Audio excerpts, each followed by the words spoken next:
परिचय। इस झील को देखें। पहले यह टूरिस्ट स्पॉट था, अब लोग यहां आना पसंद नहीं करते हैं। इसका क्या कारण है? जी हां, इसका कारण झील के प्रदूषित जल की दुर्गंध है। उद्देश्य। इस पाठ के अंत में आप निम्न करने में सक्षम हो जाएंगे। जल प्रदूषण को परिभाषित करना, जल प्रदूषण के कारणों का वर्णन करना, जल प्रदूषण के हानिकारक प्रभावों का वर्णन करना, प्रदूषण की रोकथाम के उपायों की चर्चा करना। जल के उपयोग। जल मानव, जंतु एवं वनस्पतियों के जीवन का एक महत्वपूर्ण अंग है। सजीव जल के बिना नहीं रह सकते। ऐसा कहा जाता है कि जीवन का आरंभ जल में हुआ और इसके बाद धीरे धीरे पृथ्वी पर आया। लेकिन जल का महत्व व जल के साथ संबद्धता अभी तक बरकरार है। जल प्रत्येक सजीव की वृद्धि व उसके पोषण के लिए आवश्यक है। इन क्रियाकलापों को देखें। इनमें क्या उभयनिष्ठ है? जी हां, बिल्कुल सही।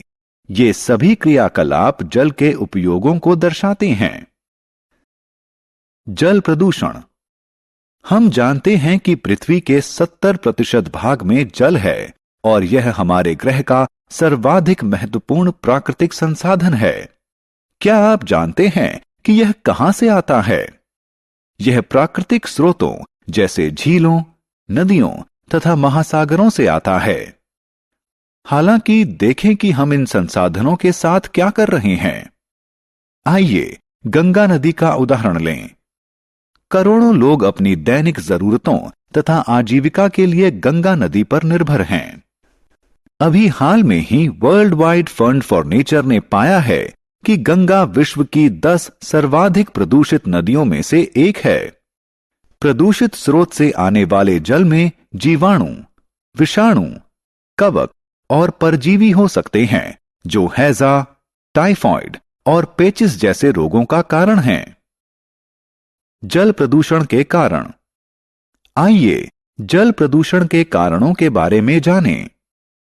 किसी जल निकाय में प्रदूषण अम्ल वर्षा, अपरदित मृदा, बहता हुआ उर्वरक व कीटनाशक युक्त जल, उद्योगों से निकलते हुए रसायनों तथा नगरों व कस्बों से निकलते हुए गंदे जल के माध्यम से प्रविष्ट होता है।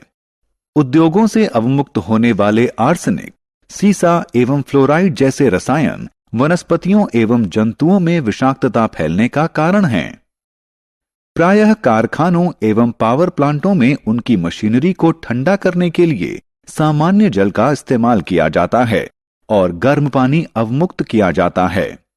इससे जल निकाय गर्म हो जाता है, जिसके कारण जलीय जंतु मर जाते हैं। क्या आपने ऐसे तालाब देखे हैं जो दूर से हरे दिखाई पड़ते हैं? ऐसा इसमें उगी शैवाल के कारण होता है। क्या आप जानते हैं कि ये शैवाल तालाब में कैसे उगते हैं? वर्षा के दौरान भारी मात्रा में उर्वरक खेतों से बहकर तालाबों और नदियों में आ जाते हैं। ये खेतों से बहकर आए हुए उर्वरक शैवाल के लिए पोषक का कार्य करते हैं और उसके बढ़ने में सहायक होते हैं। जब ये शैवाल मृत हो जाते हैं तो ये जीवाणु जैसे अपघटकों के लिए भोजन के रूप में इस्तेमाल किए जाते हैं। जीवाणु जल में उपलब्ध अधिकांश ऑक्सीजन का इस्तेमाल कर लेते हैं, जिसके परिणाम स्वरूप मछलियां तथा अन्य जलीय जंतु ऑक्सीजन के अभाव में मर जाते हैं। इसके अतिरिक्त लोग नदियों व तालाबों में नहाते हैं, कपड़े धोते हैं और मल त्याग भी करते हैं। वे नदियों में कूड़ा कचरा, फूल और नॉन बायोडिग्रेडेबल पॉलिथीन बैग भी फेंकते हैं। अधिकांश नदियां उच्च प्रदूषण स्तर के कारण मृत हो गई हैं और उनमें जलीय जंतुओं का रह पाना संभव नहीं रहा है। जल को दूषित करने वाले अपशिष्ट जल प्रदूषक कहलाते हैं। आत्म मूल्यांकन। बच्चों, अब मनोरंजन का समय है। प्रश्नों को ध्यानपूर्वक पढ़ें और सही विकल्प पर क्लिक करें।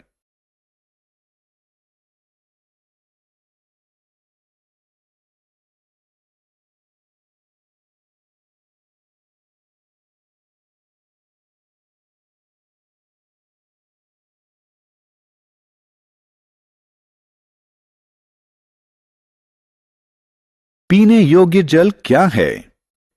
तुम क्या कर रहे हो? आपको यहां का पानी नहीं पीना चाहिए। लेकिन क्यों? यह तो साफ पानी है। जो पानी साफ दिखता है उसमें भी रोगजनक यानी बीमारी फैलाने वाले सूक्ष्म जीव और धुली हुई अशुद्धियां हो सकती हैं, जिससे बीमारी फैल सकती है। सच? हां, तुम्हें सुरक्षित रहने के लिए शुद्ध पानी पीना चाहिए। जो जल पीने के लिए उपयुक्त होता है पेयजल कहलाता है। जल को पीने के लिए सुरक्षित बनाया जा सकता है। क्या आप बता सकते हैं कि जल को पीने से पहले क्यों उबाला जाता है? क्योंकि उबालने से जल में उपस्थित हानिकारक सूक्ष्म जीव मर जाते हैं। जल को शुद्ध करने के लिए एक अन्य विधि क्लोरीनीकरण है। यह रासायनिक विधि है। इस विधि में जल में क्लोरीन की गोलियां मिलाई जाती हैं। जल प्रदूषण की रोकथाम के लिए क्या किया जा सकता है? छात्रों, तुम्हें जल प्रदूषण नियंत्रित करने में सहयोग करना चाहिए। ये कुछ साधारण विधियां हैं।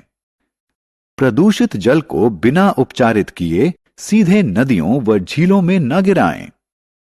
जिस जल से सब्जियां व फल धोएं, उसे बगीचे के पौधों की सिंचाई के लिए इस्तेमाल करें। जल प्रदूषण को नियंत्रित करने के लिए हमारा मंत्र समानयन, पुनः इस्तेमाल एवं पुनः चक्रण होना चाहिए।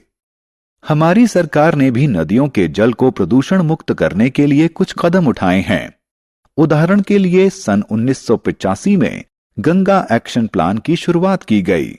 इसका उद्देश्य गंगा नदी में प्रदूषण स्तर में कमी करना था। सारांश। आइए हमने जो कुछ सीखा है उसे संक्षेप में दोहराएं। जीवन के लिए हानिकारक पदार्थों के द्वारा जल के दूषित होने की प्रक्रिया को जल प्रदूषण कहा जाता है। कुछ प्रमुख जल प्रदूषकों में गंदी नालियां, कृषि, रसायन और औद्योगिक अपशिष्ट शामिल हैं। पीने के लिए शुद्ध जल को पेयजल के रूप में जाना जाता है।